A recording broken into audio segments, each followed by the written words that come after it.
3, 2, 1. Woo! That is loud!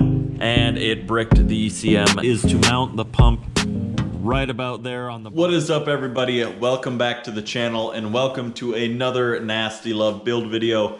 In our last video, you saw we got the engine in, we got all the wiring done, and this thing was basically ready to fire up. Well, in this video, I ended up getting the coil pack harnesses right here that I needed. So at this point, this thing is basically ready to fire up. So without further ado, let's try to fire it. I'm gonna take some gas I have in the spray bottle here.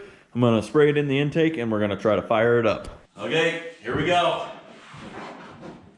3, 2, 1. Holy shit, it works! No way! Woo! That is loud! Damn, okay, we're gonna go for another fire right here.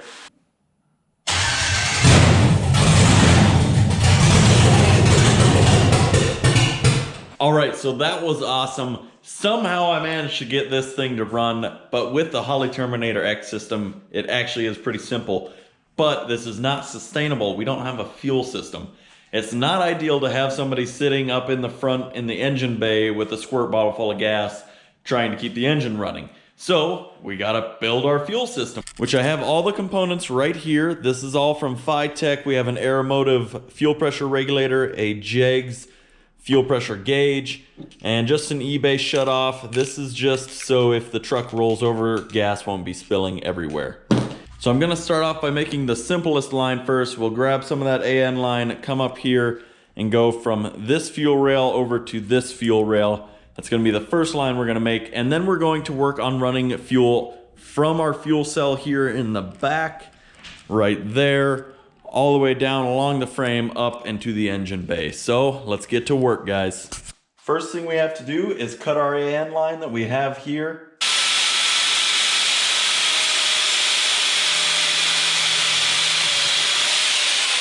Now when we have that cut, we will clean out our line with some brake parts cleaner and we can get some AN fittings on this. And now installing the AN line to the fitting is actually pretty simple. We just slip this collar over the line just like that. And then we take our fitting and push it in and tighten it down. So I'm gonna go ahead and get this all the way on there, get it in our vise so we can install the rest of the fitting. Now once we have both ends pressed on, we can put on the end of our fitting and tighten it down. It's important to make a mark down here and make sure that your line is not getting pushed out of the fitting. So let's go ahead and tighten this down. Alright, and there we go. There is one AN line completed. And I tell you guys what, I really do not like making these, but it is done. It looks good. Let's go ahead and put it on the truck.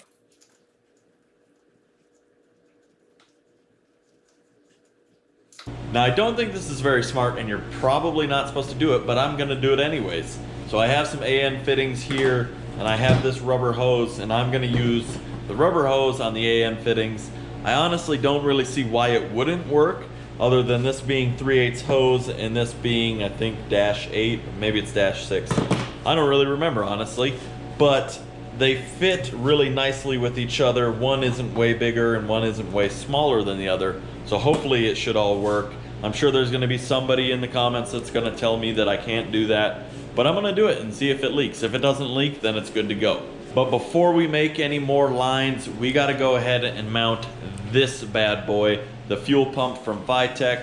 I'm gonna mount it right up under the truck on the passenger side floorboard. I'll show you guys here in a second. So I apologize for poor lighting, but the whole idea is to mount the pump right about there on the bottom of the floor. I'm gonna go ahead and drill these holes and then we'll get some bolts through and get this pump mounted before we make any more lines. Alright, so underneath of the truck we got our fuel pump mounted. We have our pre-filter right there, and then all the way up here we have our tank, so we need to go from there to the filter to the pump. So I'm gonna go ahead and cut a line that'll fit that and we'll attach it to our AN fitting up there. Alright, so real simple here. I just have some marks on the hose. I'm gonna go ahead and cut it there and cut it there, and that should be our first two lines. And I'll go ahead and get an AN fitting on one end and then attach it to that fuel filter on the other end. There we go. There's our AN fitting on our rubber hose. It didn't really move much. I don't know if I already said this, but don't be like me. Do not do this, because I don't think you're supposed to do this. But I'm dumb and I'm gonna try it anyways. If it doesn't leak, then we're good to go. So we've got our hose here. We're just gonna put it up on the bottom of the fuel cell. And then after that is tight, which I will tighten that down in a little bit, right after I get it snugged up, it will go right there, right to our filter. And I will put on a rubber isolated tie down to hold it up here out of the way, and it'll go down to that fuel filter there. All right, so we have our pre-filter connected to the pump. Now time to feed a line from the engine bay down to here so that we can connect it to our pump and then to our fuel rails. All right, so a little fast forward, I did run the hose from the engine bay here down to the pump, and I have it mounted along the floor pan of the truck. I put on our post filter here, and it's gonna mount right about there. Now we just need to make the line that goes from the end of this filter over to that side of the fuel rail. And there we go. Now I'm gonna go ahead and put this through here just like that and attach it on there, and then we'll attach it on the other end. I apologize for the heater noise in the background, but I've got a little update for you guys. I've been working a little bit with the camera off. I have the fuel system plumbed from the fuel cell to the pre-filter, to the pump, then to the post filter, up to the fuel rail, around, and now we just gotta make a line that goes from this side of the fuel rail to our fuel pressure regulator right here. And then we need to make our return line, and I also still need to get a block off bung for this side of the fuel pressure regulator. So let's go ahead and make that line. Hopefully it's not too painful. Okay, so we got that line built. It was painful. I do not really like building these, and it's probably because I use cheap eBay stuff because I'm too cheap to spend $10 a fitting. But I mean, I've never had this stuff leak, so it'll work good enough for the pain that I have to go through. So let's go ahead and get this return line on. It just goes from here on the passenger side fuel rail to right here on the fuel pressure regulator. Just gonna make sure all these fittings in the engine bay are tight. But after that, I'm gonna run to the hardware store. We're gonna try to find one of those plugs, put some fuel in this thing, and maybe try to fire it up and get it to run for longer than a couple of seconds. All right, so I made a bit of a mistake here. Last you guys saw, we were working on the fuel system. I finished that up. I wired in the pump, got everything working, got the fuel system primed, set the pressure on the regulator, and I tried to crank it. The injectors were not firing, and turns out I didn't have some things configured on the ECM right, and I couldn't really figure it out. So I tried updating the firmware on my Holley Terminator X Max ECU, and this happened. You might not be able to read that, but it says that it had an issue communicating with the ECM because halfway through the flash, it froze, our application crashed, and it bricked the ECM. As you guys see, the ignition is on. We have got no lights on the ECM, and it is not communicating with the computer. I don't necessarily think this is a huge issue. I have heard of many people being able to recover these using the 3.5-inch display, which I have a friend who said he can let me borrow his to try to update the firmware on that, or I guess try to reflash it on that and see if we can get that ECM to recover. If not, worst case scenario, I can probably send it into Holley, and I can almost guarantee that they can fix it. So bit of a setback, but hopefully I'll be able to get that 3.5-inch display from a friend and try to get that reflashed, and maybe we can get this thing running on the new fuel system. So fingers crossed, I'll update you guys tomorrow. All right, so right now we have my computer being controlled by a friend on the internet. He was able to recover the ECM. We're just working on getting it linked back up to the laptop. I don't know much about this, so he's helping me out.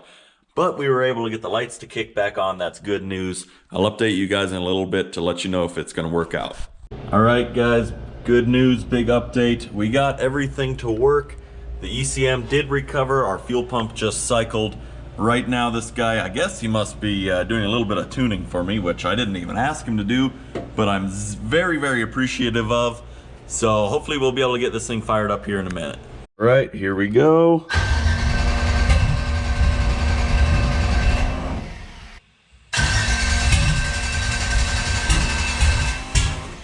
So it didn't really want to fire there. I believe he's gonna adjust some of the timing and maybe some of the fuel tables again.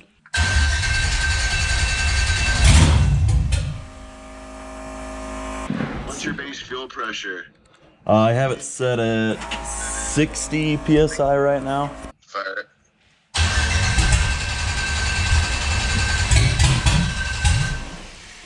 Yeah, it's still sputtering a bit. Touch your foot to the floor when you're firing it for a sec. Okay.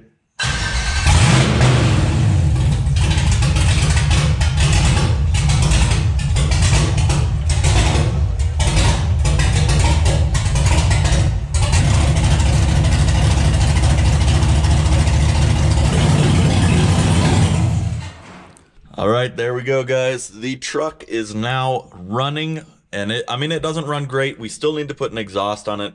The guy that was helping me out said that we have too short of exhaust. I kind of knew that. We only have about 2 inches behind the AFR sensor, which we need more exhaust for that, for it to get an accurate reading of what this thing is running at. But I mean, it runs good now. Good enough considering how much exhaust we have. So all right, guys, so as you just saw, we got this thing running thanks to the help of Trevor over at TC Tuned. Please check him out. I really appreciate it. He went into my computer, tuned it up for me, and we got this thing running on our new fuel system. He was able to unbrick my ECM, which I obviously wasn't able to do. I have zero knowledge of any tuning, any sort of things like that, and he got me fixed up. So guys, please be sure to check him out. And that is probably all I have for you guys today. Thank you for watching. Be sure to hit that subscribe button. Don't forget to check out my other socials, such as my Instagram and my TikTok. And guys, let's get to building nasty love.